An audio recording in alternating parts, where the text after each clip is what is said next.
Histoire de Bible, votre podcast conçu pour vous faire découvrir les histoires de la Bible tout en vous encourageant à les méditer vous-même.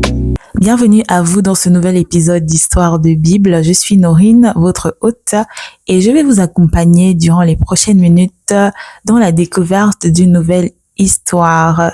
Aujourd'hui, nous parlerons de celle d'Agar que vous pouvez retrouver dans le livre de Genèse au chapitre 16. Mais avant de commencer, nous allons prier. Éternel Dieu de gloire, Dieu de miséricorde, merci pour mes frères et moi qui sommes réunis aujourd'hui autour de cet épisode afin de découvrir l'histoire d'Agar.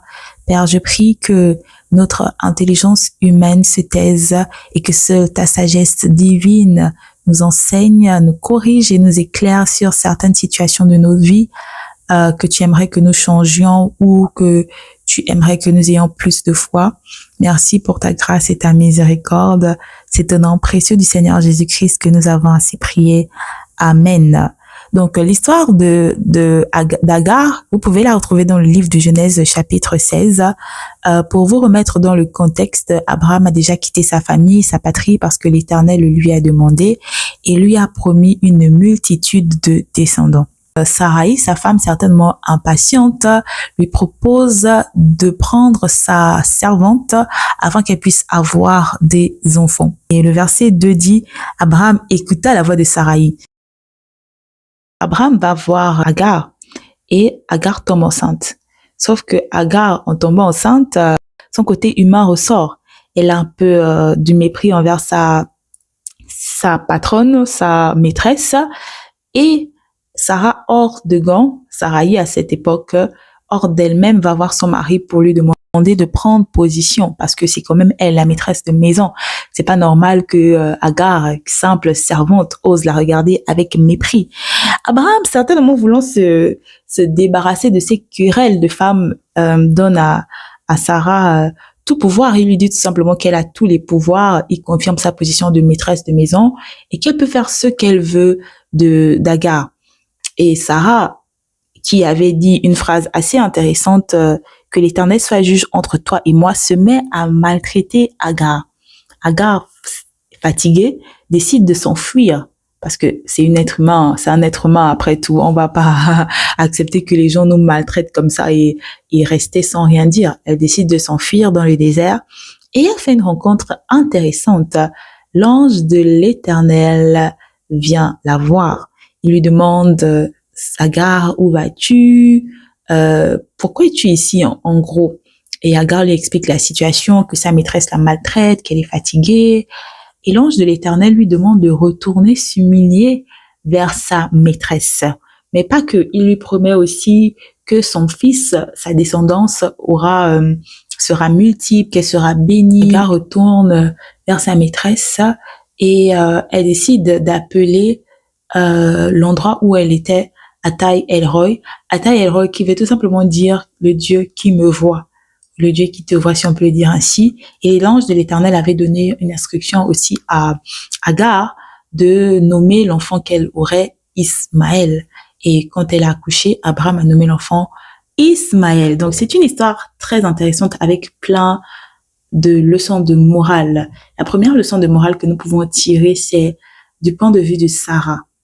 Ne pas se prendre pour Dieu, ne pas vouloir remplacer Dieu. Parce que Sarah, si elle avait tout simplement attendu que Dieu lui donne des enfants comme il avait promis à Abraham, elle ne se serait pas retrouvée dans cette situation. Après, il faut aussi comprendre la vieillesse, l'âge avance, le côté humain peut prendre le dessus.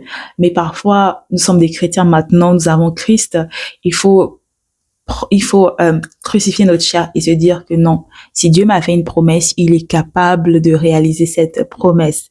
Donc les femmes ou les hommes qui m'écoutaient, n'essayons pas de prendre la place de Dieu parce qu'on va apporter du trouble dans notre vie. Parce que Sarai, parce qu'elle n'était pas encore Sarah, Sarai, en donnant sa servante à Abraham, a apporté du trouble. Déjà, sa servante commence à la mépriser, donc c'est du trouble. Et par la suite, on verra que même entre Ismaël et Isaac, il y aura des querelles. Donc elle-même, elle allait chercher les problèmes pour les apporter dans sa maison. Ne cherchons pas à être Dieu. Deuxième point de vue, Sarah dit une phrase très intéressante, mais elle ne l'applique pas. Elle dit que l'Éternel soit juge entre moi et toi. Elle ne l'applique pas puisqu'elle se met à maltraiter sa servante. Donc la deuxième leçon que nous pouvons tirer de cette histoire, c'est laissons Dieu être notre vengeur. Ok, laissons la justice à Dieu, que Dieu soit le juste juge à Dieu. Et c'est très intéressant parce que elle a prononcé des mots forts. Ne se doutons pas que ce Dieu est un Dieu juste. Donc elle avait raison au départ puisque Agar se met à la mépriser, c'était elle la maîtresse de maison, mais elle se retrouve dans le tort parce qu'elle se met à maltraiter Agar. Ne jouons pas les justiciers, laissons la justice à Dieu. Elle aurait pas dû le faire, elle était dans le tort. Et Dieu a vu, et lorsque Agar s'enfuit dans le désert, Dieu va voir Agar pour la rassurer que je suis avec toi, j'ai vu ce que ta maîtresse te faisait, mais retourne vers elle et ta descendance sera bénie. Du point de vue de Agar maintenant, très très grande leçon. La première leçon, c'est de ne pas mépriser la source de bénédiction. Parce que Agar, elle était enceinte à ce moment-là, mais elle oublie que l'enfant, elle n'aurait jamais eu si Sarah ne lui avait pas donné à Abraham. Donc, en quelque sorte, Sarah est un peu la source de sa bénédiction. Ne jamais mépriser la source de la bénédiction. Et on voit que Dieu est en accord avec ça parce qu'il la renvoie vers sa maîtresse. Et il lui dit au verset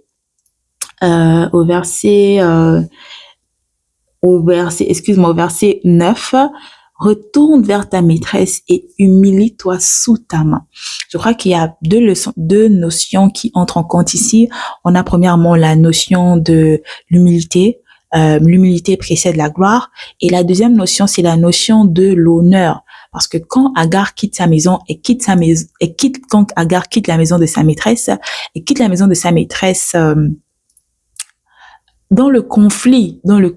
Donc, c'est comme si elle éclaboussait un peu la bénédiction qu'elle devait recevoir. Et on voit aussi dans la Bible que beaucoup de personnes qui ont quitté la maison de leurs parents ou qui ont quitté des endroits dans le conflit, ils reviennent toujours soit pour s'excuser, soit pour arranger les choses. On a le cas, par exemple, de Jacob. Jacob est parti, mais il est revenu voir son frère pour s'excuser. Donc, il y a cette notion-là de bien faire les choses, en fait, de bien faire les choses, de quitter les choses pas dans le conflit ou pas en étant la source du conflit même, parce que Agar aussi a sa part à jouer dans ce conflit. Donc l'humilité est vraiment importante et primordiale. Et l'autre leçon qu'on peut retenir d'Agar, c'est que Dieu nous voit dans nos souffrances et que Dieu est un juste juge, parce que on aurait pu tout simplement dire que Dieu était le Dieu de Sarah par extension, Dieu était le Dieu de Sarah par extension parce que Abraham, Dieu c'était son Dieu, donc Sarah était l'épouse d'Abraham, en quelque sorte, c'est aussi le Dieu de Sarah. Mais non, on voit que Dieu est le Dieu de tout le monde parce qu'il s'intéresse à une simple servante aux yeux des hommes, mais voyant sa souffrance, il ne la délaisse pas dans le désert, il vient la voir. Et je ne pense pas que après dans la Bible, Sarah ait eu une rencontre personnelle avec l'Éternel des armées lui-même. Donc c'est super intéressant. Dieu nous voit, Ata El Roy, Dieu nous voit. Donc cette histoire était vraiment riche. J'espère qu'elle vous aura béni. Et je vous encourage vous-même à aller la lire et à méditer parce que ça c'est mon point de vue. Mais c'est toujours important et je crois l'objectif de cette émission, de ce podcast, ce n'est pas de venir vous enseigner ou de venir vous faire des études bibliques, c'est juste de vous donner des petits snacks, voilà, des petits snacks qui vous donneront envie d'aller vous-même creuser en profondeur les histoires que je vous raconte. Donc ne vous limitez pas simplement à ce que je vous ai dit, mais allez vous-même demander au Saint-Esprit de vous enseigner et vous allez être aussi bénis. Et si vous avez une autre façon de voir les choses ou que vous aimeriez discuter de cette histoire, n'hésitez pas à me contacter sur mes réseaux sociaux, Instagram Elinorin, Lys Norine. Vous pouvez aussi me contacter sur ces deux réseaux sociaux et je me ferai une joie de discuter avec vous. C'est la fin de cet épisode. Merci d'être resté avec moi jusqu'à la fin. Que Dieu vous bénisse et on se dit à la semaine prochaine.